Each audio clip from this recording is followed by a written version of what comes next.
সবগুলো রাজনৈতিক দলকে যাওয়ার কথা বলা হয়েছে। আর ঘোষণাপত্রের বিষয়টা আগে আলোচনা হয়েছে, সেটাও একটা প্রক্রিয়াধীন আছে। সনদের বিষয়ে গতকালকে আমরা বক্তব্যে বলেছি, আমরা বলেছি মৌলিক সংস্কারের রূপরেখাটা সনদের মধ্যে থাকতে হবে। তো এর মধ্যে ম্যাক্সিমাম বিষয়ই ঐক্যমত হয়েছে এবং সেটার জন্য আমরা সকল রাজনৈতিক দল এবং কমিশনকে ধন্যবাদ জ্ঞাপন করেছি। সবাই যার যার অবস্থান থেকে সরে এসেছে, জাতির স্বার্থে ঐক্যমত পোষণ করেছে। কিন্তু এটার মধ্যে অত্যন্ত গুরুত্বপূর্ণ একটি বিষয় হচ্ছে উচ্চকক্ষ। প্রথম থেকে আলোচনা ছিল, বিএনপি সহ বিভিন্ন দলের প্রস্তাবনাতেও ছিল, কিন্তু আমরা বলেছিলাম যে উচ্চকক্ষটা ভোটের অনুপাতে হতে হবে, বিআর অনুসারে হতে হবে, এটা আসনের অনুসারে হওয়া যাবে না। এই উচ্চকক্ষ আমাদের ক্ষমতার ভারসাম্য এবং জবাবদিহিতার জন্য অত্যন্ত গুরুত্বপূর্ণ। সে বিষয়ে এখন ঐক্যমত আসেনি। সে বিষয়ে ঐক্যমত না আসলে এই জুলাই সনদ স্বাক্ষরিত হবে কিনা সেটা নিয়ে আমাদের সন্দেহ আছে।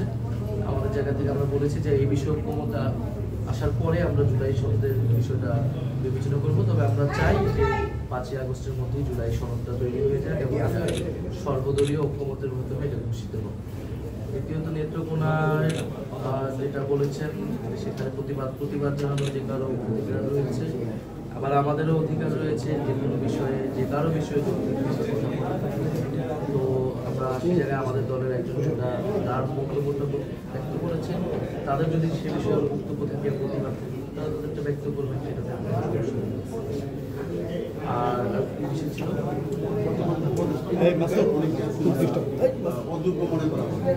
নির্বাচনের একটা শুধু প্রতিষ্ঠা মঞ্জুরির বিষয় না, পুলিশ থেকে প্রশাসন থেকে শুরু করে বিভিন্ন জায়গায় আমরা দেখছি তারা নিরপেক্ষ আচরণ করছে না। নির্বাচন কমিশনের বিষয়টা আমরা বারবারই ফলে জুলাই শুরু হয়ে যাওয়ার পরে তখন তো নির্বাচন সম্পূর্ণভাবে শুরু হবে এবং নির্বাচনের আগে অবশ্যই নির্বাচনের যে লেভেল সেটা নিশ্চিত করতে হবে, তার মাধ্যমে নির্বাচনের দিকে অগ্রসর।